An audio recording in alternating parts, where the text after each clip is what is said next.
What's happening everyone? This is Coach Bernard. This time, not with a review, more with a, hey look what I'm using now kind of video. So pretty much, I've been using my iPhone 7 Plus for the longest time. So, this is what my setup looked like before. So for the longest time, I had this setup here.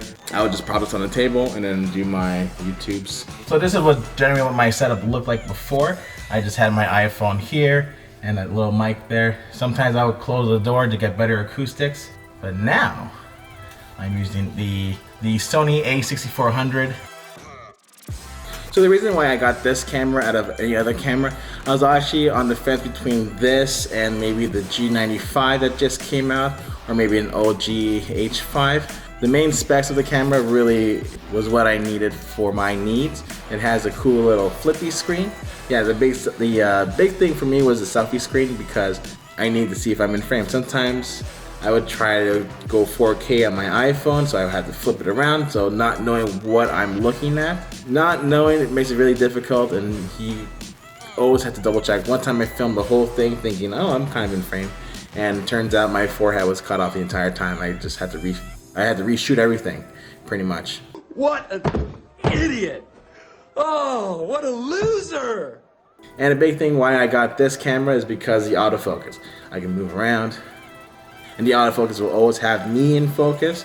If it's out of focus, I can just tap the screen, and boom, we're in business. Now, a lot of people criticize the Sony for having a really complicated menu system, but previously I had a Sony NEX3, so I'm kind of used to the menu system on Sony anyway, so it's not too bad for me. And currently I'm using the Sony lens, the 18-135. I decided to go for that one as a kit lens because I like to take pictures from far and close, so I thought this was a good medium for me. I didn't think 16-50 was far enough for me, so I decided to go with 18-135. Now this camera is actually surprisingly hard to get because it was sold out everywhere. I guess it's very popular.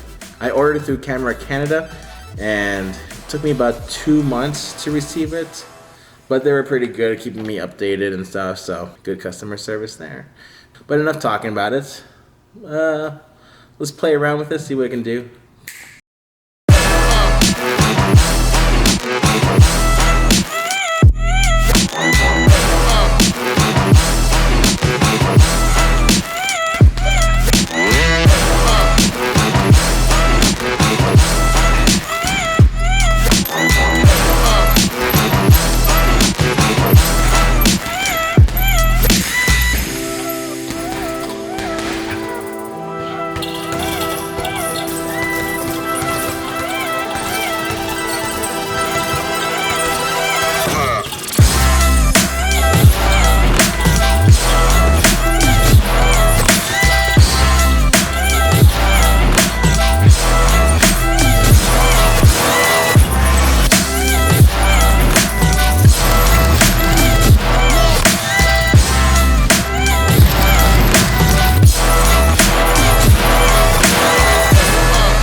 Okay. Filming that actually takes longer than it looks. So, whew. So, I don't know, what do you think of the video? Picture quality? Is it miles better? One thing I do like about this selfie screen is that because it's above the lens, I could be looking at myself inside of the lens. Here, lens, myself. Lens, myself. Can you tell the difference? I can't really tell. Anyways, thanks for watching. If you like the video, click like. If you want to see more videos, not really like this though, but it's boxing related, subscribe to the channel. Catch you next time.